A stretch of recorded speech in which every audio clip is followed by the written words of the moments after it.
let me start by saying I have no idea whether or not this microphone is even working, so I could be the only person watching back on this.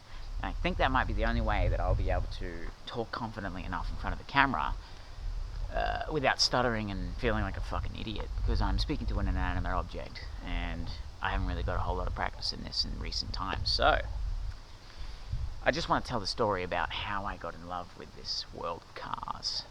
We'll start with my Hilux. And I was like a 23-year-old man-child, naive and recently unemployed, since the tiling company that we worked for just laid off me and 10 other tilers.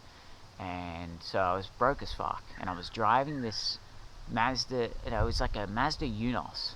It was like this old bubbly ugly thing that I was driving, that I bought off my friend Eve's mum for $250, and I still hadn't even managed to get the money together to pay her for it. And it would stall every time I turned right.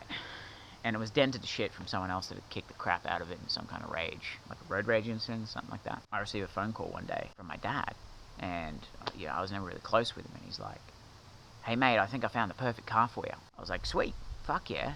And he's like, "Yeah, it's on this dude's front yard, and there's grass growing all underneath it, and I reckon if we go door knocking, I reckon we might be able to get a bargain, so, come around this RV." And I'm like, "Oh, fuck yeah, Dad pulled through, what a fucking legend." And so I drive, while I limp this piece of shit over to his place, get in his car, I drive over there, and the sun's already going down. Go knocking on the door in the rain, and Dad's like, that car you've got out the front, that old thing, you wouldn't be getting rid of it or anything, would you?" After a while, they agreed on $1,000, and I was like, alright, cool, and it ran, sorta, kinda. I had to drive it home. It ran like shit, and I had coolant dripping onto my leg, all into my left shoe. The whole time I was thinking, Dad is a fucking legend. He just hooked me up with a car. Fuck yeah, Dad. Anyway, we get back to here, this shed. This was 10 years ago. We get there, and he's like, "So, when can you pay me back, mate? I need that money at least by the end of the week." I was like, fuck. Yeah, I can get the cash out straight away, but I'm going to be out of town for the next few days. "Yeah, alright, mate, no worries." I'm like, oh, shit. Well, there goes my welfare paycheck. A few days later, I got a chance to get the money together and took my 2 weeks' pay back out to here and meet up with Dad, paying the money, and see what I'd bought in the daylight. A 1995 Toyota Hilux two-wheel drive with a 22R petrol engine, 360-something thousand Ks. A beater that I didn't know at the time would be starting my complete passion for cars. Now, the first few weeks of owning this thing was definitely a mix of emotions. First of all, the seat wasn't adjustable, couldn't go up and down, nor did the steering wheel. And I'm 5 fucking feet too.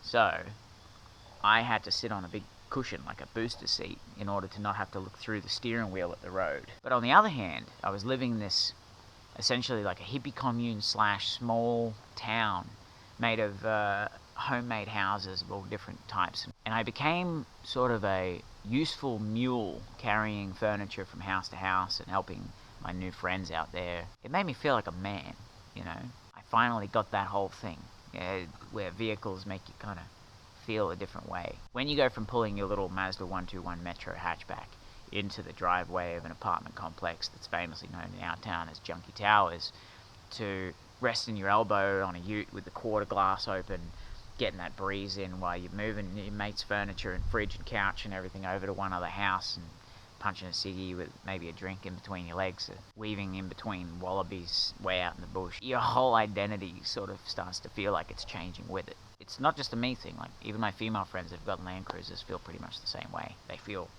tough. And then the fuel pump died. So I took the cash that I'd earned sort of moving my mate's furniture around. I didn't know it was a fuel pump at first. It actually took a while diagnosing and calling my dad and squirting some fuel into the carby, and then hearing it run for a couple of seconds. I was like, okay, it's got no fuel. This was the first time I would buy a car part off eBay. "Are you sure this will fit, Dad?" Fucks me, mate, but it says 95 Hilux, petrol, and it's $40. It's a fucking bargain. So just click it. I installed this little mechanical fuel pump. The first nut and bolt that I ever did. A couple of hose clamps and kitchen silicone as a gasket. And shortly after, I was driving home on my own mechanical work. I am a mechanical god, is what I was thinking. The next breakdown was in a field. Me and Eve were rummaging around picking up magic mushrooms. All of a sudden, Eve kind of ran to the passenger seat and locked herself inside, screaming, "Bull, bull!" And I look over and there's a giant fucking bull running towards the car.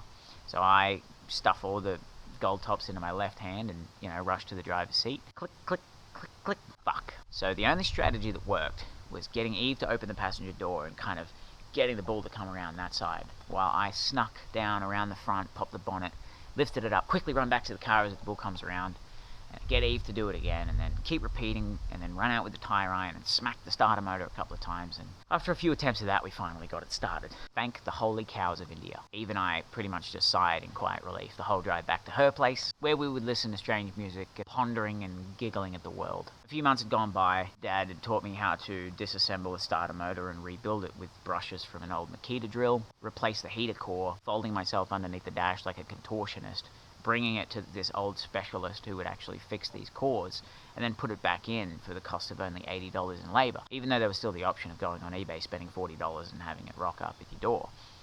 Dad was old school. But I'll always remain extremely grateful for being taught that way, how to dismantle parts entirely and see if I can reassemble them first, because it's saved me a lot of money. And I do believe that a reconditioned, genuine Toyota part will always be far better than these crappy Chinese Auto 8 brand eBay parts. Dad also taught me how to tune the carbies and clock the distributor to get a little bit more power, and he also gave me pretty much free access to his used engine oil and excavator hydraulic oil that I would put in a 20-litre drum on the back of the ute.